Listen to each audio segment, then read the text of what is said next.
Un saludo muy cordial a todos los que nos ven. Continuamos nuestra andadura, estos programas culturales dedicados a hablar con personalidades de ambos lados del Atlántico, pero que todas han escrito, piensan, se expresan y se comunican o nos comunicamos en español, en la lengua española. El Instituto Cervantes, que es el centro cultural de la lengua española, de los que hablamos en español en Nueva York, se siente siempre muy orgulloso, muy feliz y muy contento y muy agradecido a CUNY por estos programas. Y pasamos inmediatamente al que hoy nos ocupa y a Raquel para que nos presente a nuestro invitado. Buenas, hola, ¿cómo están, queridos telespectadores? Les habla Raquel Chan Rodríguez de City College y el Graduate Center de la Universidad de la Ciudad de Nueva York. Hoy tenemos un gran orgullo de darle la bienvenida al programa Charlando con Cervantes a un poeta maravilloso de la lengua española, Pablo García Baena, cordobés, ha sido galardonado con muchos premios. Sería demasiado indicarlos todos acá, pero quiero destacar que ha recibido quizás un galardón muy apreciado por todos y es el Premio Príncipe de Asturias. Bienvenido, Pablo, a nuestro programa. Encantadísimo de estar aquí con vosotros. Gracias. Quisiera comenzar preguntándote, por allá por los años 1947, por la década de los 40, en que te iniciaste como poeta, como lector. Ya sé que fuiste un precoz lector, pero quería referirme específicamente a la revista Cántico, que fundaron tú y un grupo de poetas cordobeses en 1947, y que nos hablaras un poco del ideario estético de esa revista. ¿Qué querían ustedes lograr como jóvenes que se iniciaban en el verso? Pues habría que hacer un panorama de lo que era la poesía española en aquella época y lo que eran las ciudades de provincias, ¿no? Las oscuras ciudades de provincias, donde en la mayoría de ellas siempre había un germen de poetas que intentaban de alguna manera salir adelante de todo aquel panorama férreo y terrible, ¿no? En Córdoba pues era más o menos igual, pero una conjunción extraña, quizás de astros, hizo que nos reuniéramos unos amigos, todos con esa fiebre de la poesía, ¿no? Y verdaderamente pues empezamos como todos los jóvenes de ese momento, íbamos por las tabernas cordobesas llenas de encanto y con patios y olor a azar y tapices y cosas de estas, tapices moriscos. Y entonces pues leíamos nuestros poemas y claro, luego nos presentamos al premio Adonais, que no nos dieron, y eso fue una gran desilusión. Y de ahí el ímpetu para sacar adelante la revista que se llama Cántico, puesto que ya está en la literatura española, ¿no? Se llama Cántico en homenaje, pues, especialmente a San Juan de la Cruz, pero también teniendo en cuenta el magisterio de don Jorge Guillén por su libro Cántico, ¿no? Esta amistad, pues, se siguió siendo normal entre amigos en un ambiente verdaderamente oscuro y terrible, como ya he dicho, y el compromiso de la revista fue exactamente no el que había otras revistas, estaba que era como la voz del régimen, digamos, que era Garcilaso, la revista Garcilaso, con unas ideas un poco del imperio, un tanto trasnochadas. Cogieron el nombre de Garcilaso, el dulcísimo Garcilaso, para hacer de él un espadachín más del imperio. Y luego en León estaba Espadaña, que era una revista de tipo social, ¿no? Empezaba ya a haber una cierta resistencia, pero la verdad es que aquello era una resistencia vigilada por el régimen, que no hubiera permitido de ningún modo que aquellos poetas leoneses se salieran del tiesto, como se dice en Andalucía, ¿no? Y el compromiso nuestro fue exactamente el compromiso con la poesía. Ese fue nuestro auténtico compromiso. el volver a la poesía magnífica que nos habían dejado en puertas los poetas de la generación del 27 y más anteriormente los modernistas con Manuel Machado, en fin, Juan Ramón. La magistratura de Juan Ramón es bien palpable, sobre todo en los primeros poemas de los poetas de cántico y especialmente en mi primer libro. Esa fue nada más, la amistad y el compromiso con la poesía, volver al cultivo del lenguaje, cosa que se iba olvidando, encontrar siempre la palabra precisa para decir algo sobre el amor o la vida o la muerte, que son los temas eternos y que interesarán siempre, ¿no? No los temas sociales o del imperio, que son fugitivos, pero la vida es siempre igual. Y el encontrar al cabo del tiempo un lector que de alguna forma se identifique con esos poemas, esa fue solamente nuestra mayor ilusión y lo que pretendimos hacer. Pero ni más ni menos, porque para los que nos ven, efectivamente había una poesía fría, bastante perfecta, pero muy fría, sí, que no comunicaba sentimientos, que es la poesía del régimen, poesía de escritores del círculo de Franco, para entendernos, próximos sí al régimen, y después la poesía social, que buscaba expresar los sentimientos de los más necesitados, la protesta, pero sacrificaba en el camino, se dejaba la poesía, claro, lo pagaba con la poesía. En ese sentido, Cántico y tú en concreto, en ese momento representáis una rebelión de las líneas dominantes, sois unos revolucionarios porque pretendéis ni más ni menos que enlazar, que seguir, no enlazar, seguir escribiendo poesía como los grandes poetas de la tradición en lengua española. Eso en aquella época, pues claro, por eso nos dieron el premio Adonais. No, claro, no estabais en la línea, ¿no? No. Después, sí, después ya vienen todos los reconocimientos, vienen todos los premios, las tesis doctorales, vienen todos los honores. Pero tendrían que pasar muchos años. Muchos años, efectivamente. Eso es lo que yo te quería comentar, Pablo. ¿Cómo, solo con una gran vocación, con un gran amor a la palabra y a la poesía, pudisteis hacer esa travesía del desierto? Porque fue una auténtica travesía del desierto de muchos años. Y aquí es donde viene mi pregunta. Tú como poeta, ahora que se acaban de publicar, y hablaremos de ello, tus poesías completas hasta el momento, hasta hoy, la poesía, ¿cómo la sentiste y cómo la has sentido y la sigues sintiendo en el paso del tiempo? En el sentido individual, no ya hablo del grupo, sino tú como poeta, como escritor. Yo no me atrevo a decirme escritor, porque escritor parece que es una vocación de la cual el personaje que sea se siente esclavo. Como soy escritor, tengo que ponerme a escribir a las 9 de la mañana y terminar a las 7 menos cuarto en un plan de oficina. Yo soy un escritor, por llamarlo así, anárquico, y que completamente solamente que escribe cuando ya no tiene otra salida, cuando ya no tiene más remedio.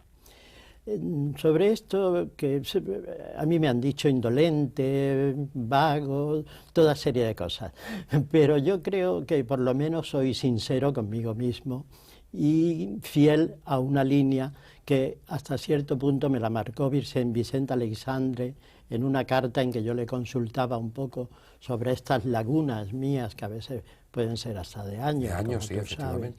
Pues él me respondió en una carta que conservo, que me decía: Pablo, escribe tu poesía cuando te nazca. Por eso se le llama poesía, se le ha categorizado como poesía del rapto.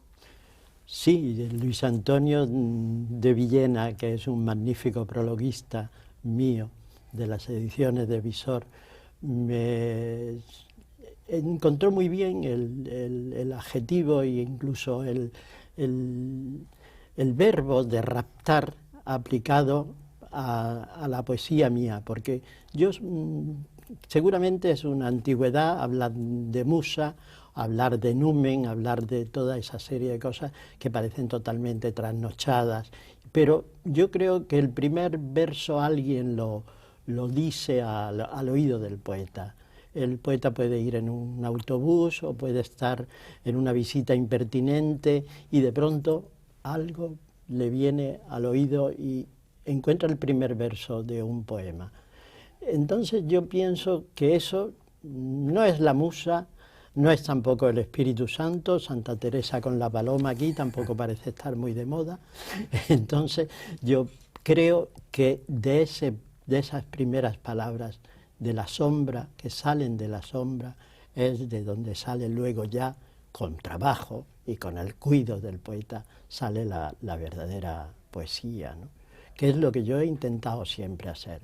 No hacer poesía de oficio, no ser un oficinista de la poesía, aunque también está el trabajo, y mis poemas, pues la verdad es que tienen una depuración, ¿no? Poemas muy elaborados, absolutamente elaborados. El primer verso te lo podrán dar, pero tú luego tienes que trabajar sobre eso. Y a veces resulta que el poema tiene vida propia y va por otros senderos que no eran los que se esperaban.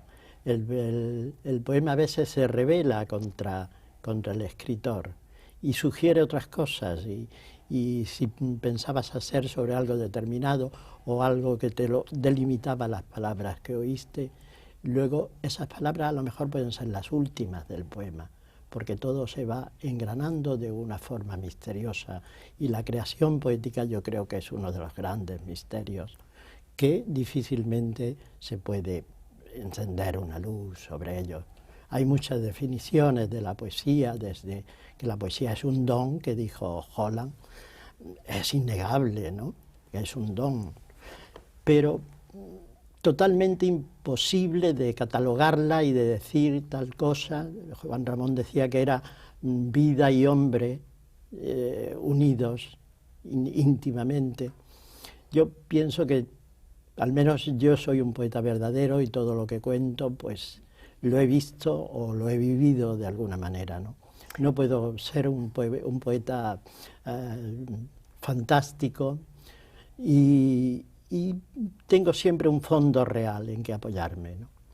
Yo creo que esas pueden ser las coordenadas por donde va mi poesía, por donde intento que vaya. No, me parece que no ha quedado muy claro. No, sí, No, perfectamente, ha quedado clarísimo. Sí. Y eso engarza con otra pregunta que me interesa mucho, que usted un poco, bueno, modestamente creo yo, habla de que hay algunas cosas pasadas de moda en su poesía. Creo que no es así, con permiso, pero justamente son los novísimos, los poetas de la generación del 70, los que miran a Cántico, los que miran a Pablo García Baena y su poesía y se conectan. Entonces, lo que podríamos decir, ¿qué líneas hay entre los novísimos y los poetas de la revista Cántico y la obra de Pablo García Baena? El trabajo de la lengua, digamos, meditación, ese destilar el lenguaje para quedarnos casi en su misma esencia. Sí, verdaderamente la resurrección de Cántico indudablemente se debe a los novísimos, a ese grupo que conocemos de poesía que en aquel tiempo, luego también ellos, cada uno ha seguido un camino distinto, se han dispersado un poco, pero en aquellos años, finales de los 70, primeros 80, cuando todavía formaban un grupo más coherente, pues ellos vieron el esplendor de Cántico, adivinaron el esplendor de Cántico, que había pasado totalmente desapercibido en los tiempos de la revista, ¿no? Y es indudablemente Guillermo Carnero el que hace el primer estudio sobre Cántico y sus poetas, que es uno de los poetas más importantes que se inicia en el camino de los novísimos. Guillermo Carnero, Luis Antonio de Villena, que es fidelísimo amigo y que me hace esos prólogos magníficos donde habla de rapto, de enajenación. Sí, y yo estoy muy de acuerdo con él. Y Jim Ferrer también, indudablemente, ahora cuando le dieron el premio Reina Sofía, lo vi en Madrid, en el Palacio Real, se lo entregó la reina, el premio y me acerqué a saludarlo. Llevaba mucho tiempo sin verlo y se sorprendió un poco y me dijo, pero no sé quién eres. Y entonces le dije, soy Pablo. Dice, hombre, si tú eres uno de mis maestros. Porque claro, llevábamos 20 años o así, que yo no lo había visto, y claro, había cambiado indudablemente. Habría cambiado él. Y él claro, sí. No, él habría cambiado. Él también era otro, pero yo lo sabía porque era el personaje que en ese momento estaba recibiendo el premio. Pero muy cariñoso. Y la verdad es que todos, por lo menos esos 3 nombres que son, digamos, la cima de lo que se llamó novísimos, Jim Ferrer, Carnero, Villena, pues indudablemente tuvieron siempre el ejemplo de cántico.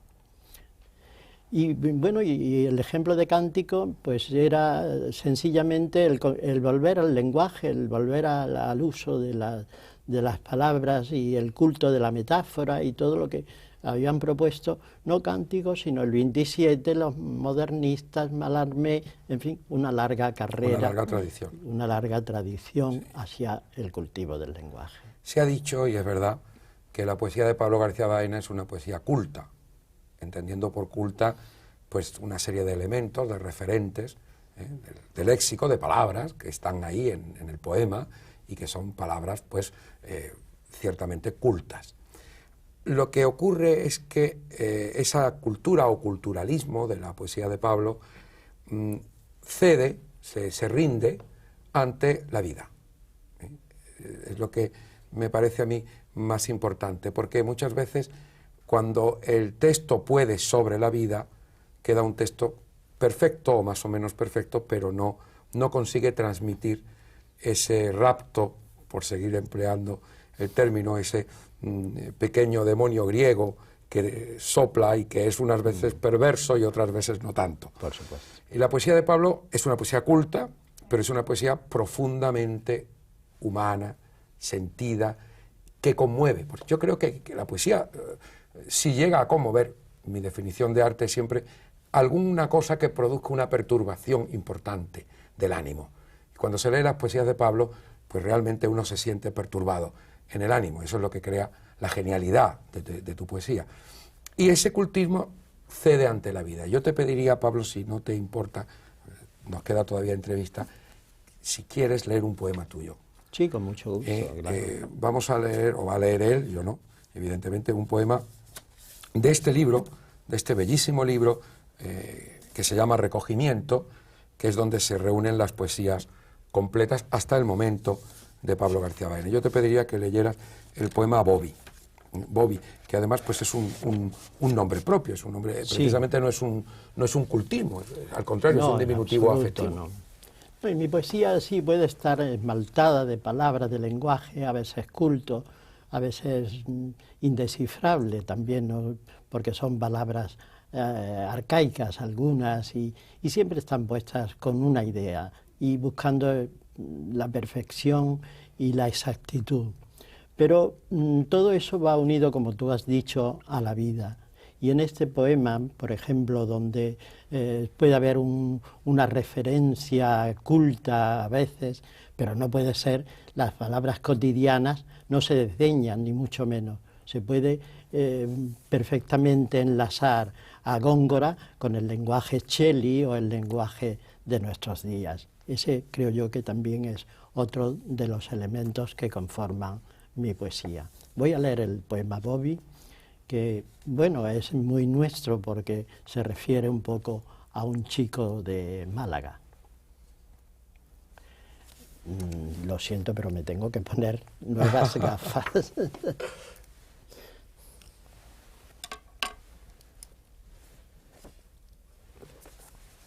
Bobby.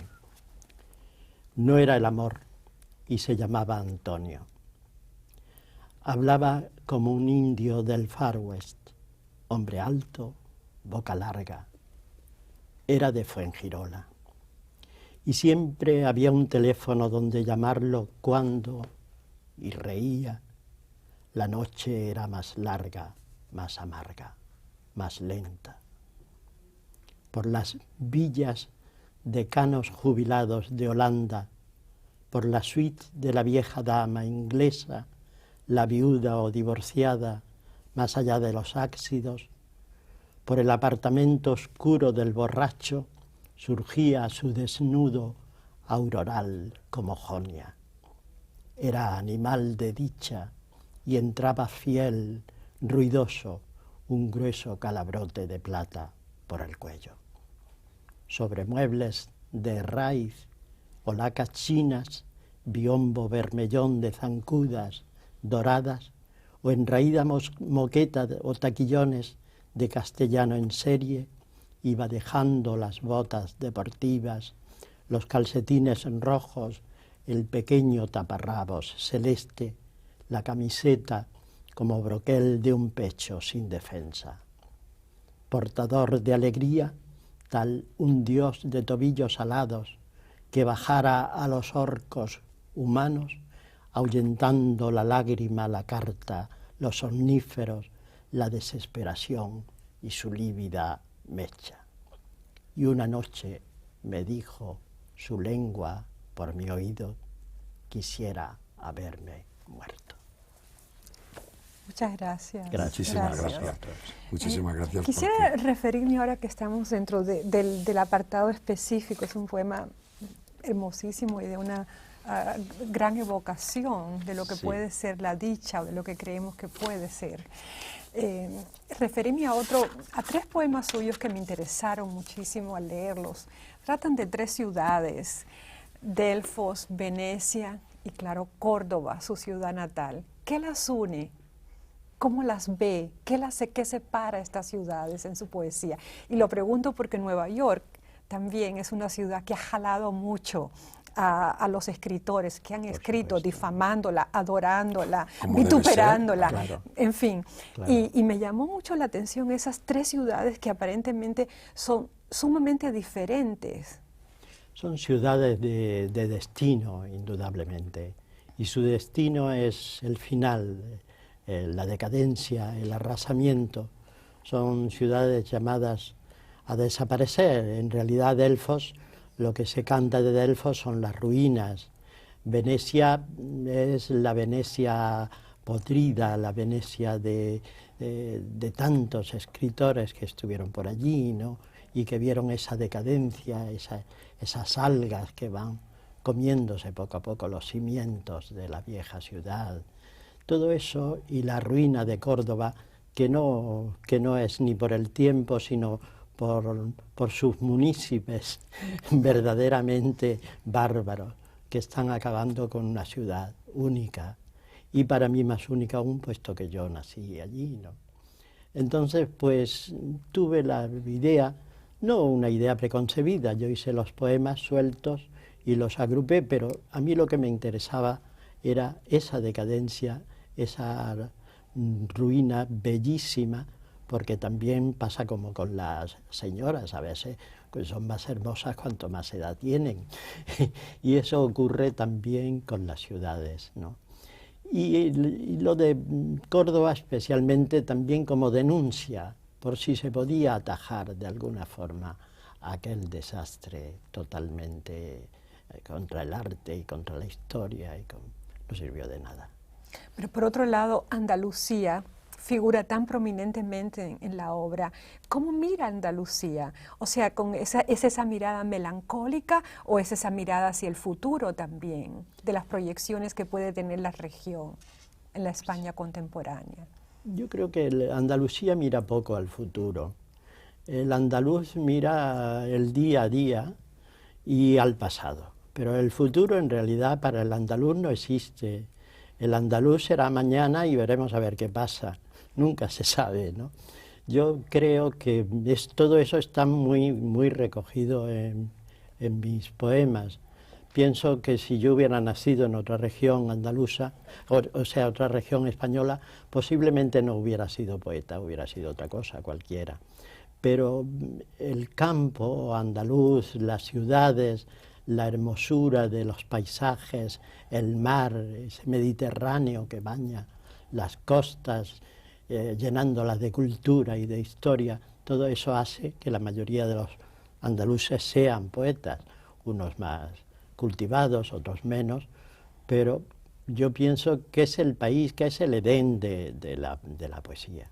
Y sobre todo, si manejamos un poco las antologías, veremos que desde, por no remontarnos al siglo de oro, veremos que desde Bécquer, que es el padre de la poesía moderna, pues verdaderamente los nombres andaluces arrasan, podemos decir, porque ahí están los hermanos Machado y está Juan Ramón, y cuando llega el 27 pues está Cernuda y está Lorca y está Prados y está Pablo. Y está Y está Alto Pablo. Aguirre, Y está Pablo.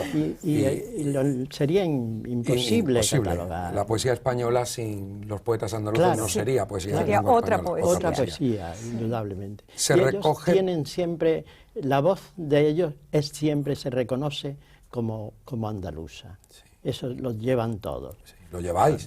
Sí, Lo bueno, lleváis yo todo. me estoy refiriendo No, al pero 27. y bueno, Yo lo también, lleváis. indudablemente. Yo no puedo pensar en una poesía que no sea en el paisaje andaluz, que no engarce Con de el alguna paisaje. manera o a través de esa mirada lejana hacia la historia y hacia ciudades que a lo mejor ni hemos conocido, pero que Pero ahí que están. están. Pablo, tenemos que terminar. Se nos va esta tertulia.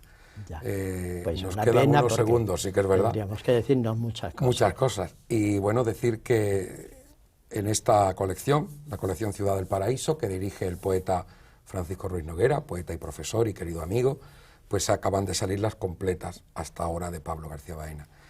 El Instituto Cervantes, ya sabéis, está siempre a vuestra disposición y yo que soy el director, Antonio Garrido, estoy a vuestra disposición, a todos los que nos quieran visitar. Y es un magnífico motivo venir a la biblioteca del Instituto para leer los poemas de Pablo García Baena. Yo te agradezco muchísimo todo el esfuerzo, El agradecimiento afecto es mío. de que estés aquí, y cuando esta entrevista la van a ver en toda la costa este y más allá, pues va a ser para nosotros una enorme alegría.